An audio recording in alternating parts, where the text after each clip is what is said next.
Magandang oras, magandang araw mga ka-Golden Boy. Merong medyo magandang balita ngayon. Ito'y tungkol sa usapan ng US at ng Iran tungkol dito sa pagpatigil ng nuclear ambition ng Iran. Ito yung nangyari yata kahapon na hindi sinapubliko ang pag-usap nito ng Iran at US. Hindi katulad nung unang round na televised talaga yun nationwide. Ngayon ay parang palihim eh. Kasi ayaw ng Iran na mapahiya. Kasi umuugong ngayon sa mga balita na lumambot na ang Iran, pumayag na sila na ibigay sa Amerika yung kanilang mga uranium na napakarami. At hindi lang yan ha. Kung nabalitaan nyo ay nag-announce din ang Iran na bukas na daw freely. Talagang free na daw ang Hormuz ngayon. Talagang free naman yan nandiyan na si Donald Trump eh.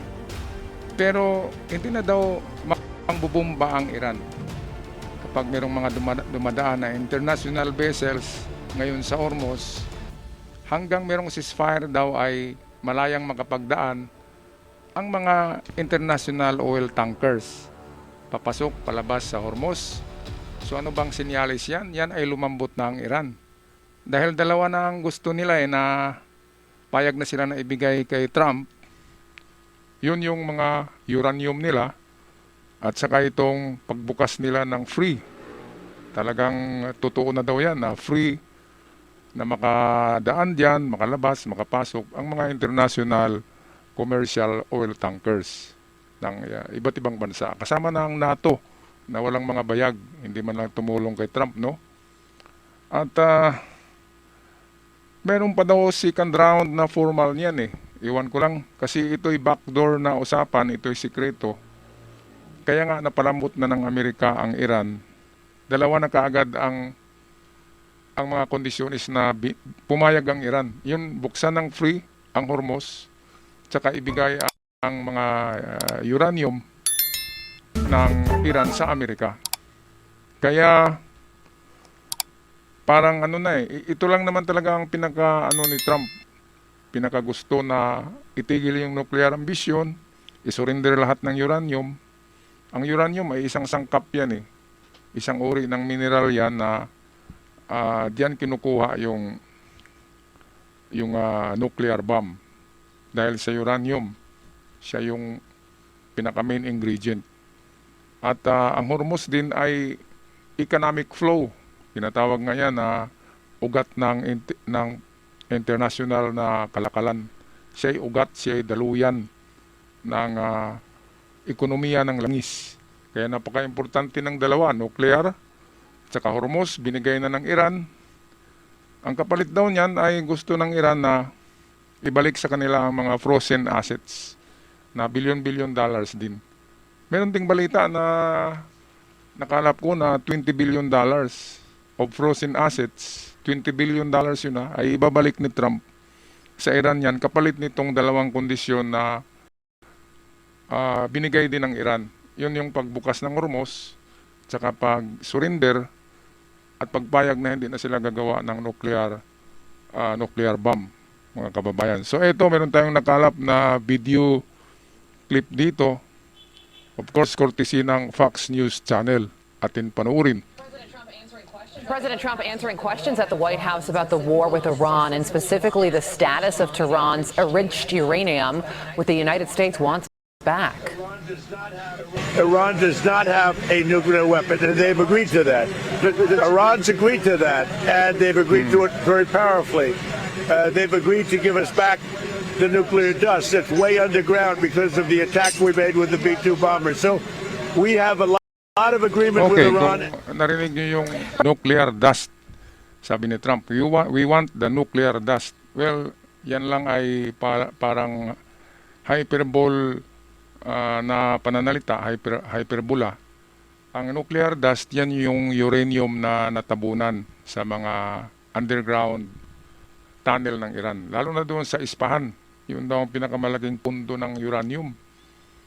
Kaya tinatawag ni Trump na dust, nuclear dust, dahil sa tingin ni Trump ay nasisira na yun, napupulbos na dahil sa bomba. Ang uranium kasi ay mga bato yan eh. Yan ay minerals. Ang uranium, bato yan. At kaya nga, kapag natamaan nyo ng bunker buster bomb, imagine 2,000 pounds of dynamite ang sasabog sa loob ng ng tunnel. Of course, pulbos ang mga bato doon. Kasama na ang uranium na mapupulbos. Kaya sabi ni Trump, uranium dust ang isurrender ng Iran sa Amerika. Well, sa uranium ay pera din yan eh, mga kababayan. Kasi mahal ang uranium kasi rare earth minerals yan. Kaya kung isusurinder yan ng Iran sa Amerika, ay parang lalong pinabalakas nila ang Amerika noon, dami ng uranium. Kaya walang magawa eh, talo talaga eh.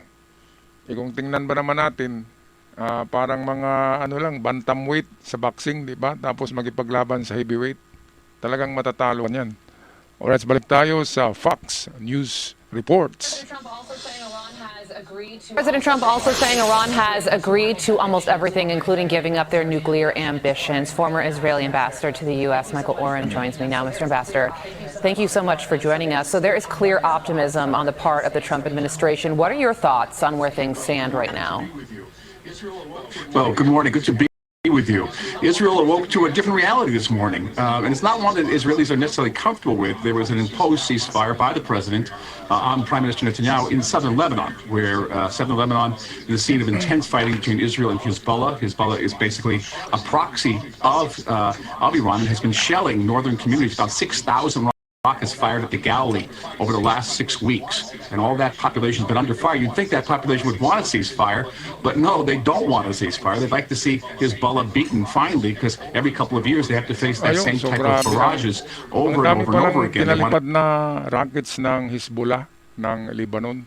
Yan ay proxy ng Iran pa rin. Ang nagbibigay din ng sandata, ng pera sa Hezbollah ay ang Iran.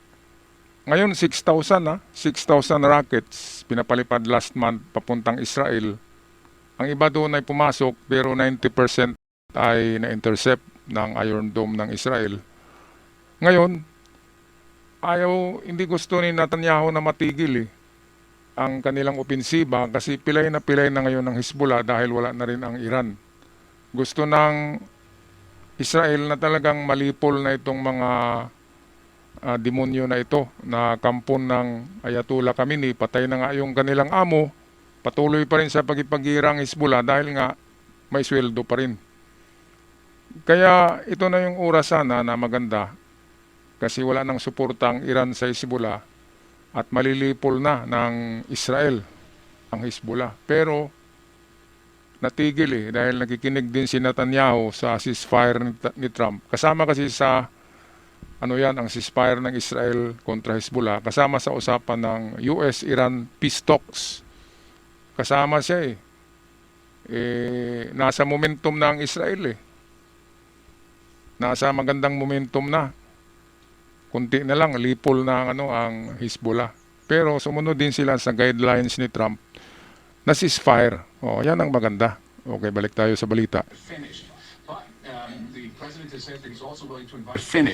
But the president has said that he's also going to invite the Prime Minister of Israel and the President of Lebanon, President Aoun, to Washington this week for peace talks. Now, that is certainly a welcomed event. Should it happen this week, Israelis will certainly support that. The big question is, even if Israel and Lebanon make peace, will Lebanon be able to impose a ceasefire on Hezbollah? Will it be able to dismantle Hezbollah's arms, to Kahit ang disarm presidente Hezbollah? ng Lebanon ay dadalo sa peace talks na yan, bukas yata yan mangyayari sa Islamabad. Yung backdoor peace talk ng negotiation ng Amerika at US ay hindi yung pinapakita, backdoor lang yun Ito yung pag-surrender ng Iran ng Hormuz at ng kanilang nuclear ambisyon. Ngunit itong sa Israel at Hezbollah ay pag-usapan pa rin yan sa Islamabad ng Israel at Lebanon. Ang problema, ibang gobyerno kasi yung Hezbollah.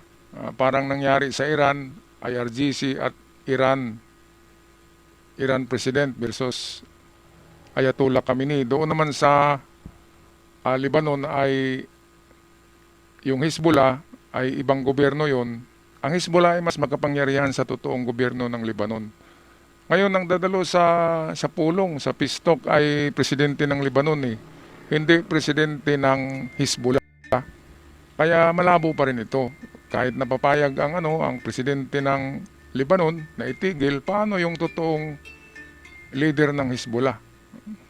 Di ba? Yun ang problema niyan eh.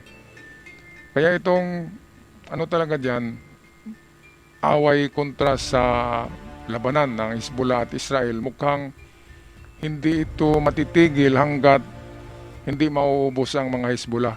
At kapag mauubos na ang kanilang mga armas, ang kanilang mga rockets, missiles, wala nang sweldo, wala nang magsisweldo kasi wala na rin ang Iran, ang IRGC wala na rin, di ba? So wala nang sweldo ang Hezbollah, wala nang kakainin, so titigil na ang mga yan, titigil na. Ang importante talaga dyan ay yung ulo.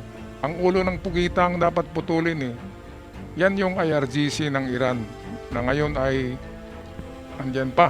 Kahit nawala na yung kanilang leader na si Ayatollah, ay meron pa rin silang mga parang assistant na namamahala pa rin ngayon. Alright, so atin ang tambayanan ang bukas. Baka meron ng lalabas na final na desisyon ng usapan na peace talks dyan sa Islamabad ng Amerika, IRGC at ng Israel versus Hezbollah. Alright, so kung magpaalam na mga kababayan, mga ka-Golden Boy, maraming salamat sa bagong nag-subscribe, malaking tulong at sa aking mga avid followers. Ako saludo sa inyo at ako magpaalam na. Maraming salamat.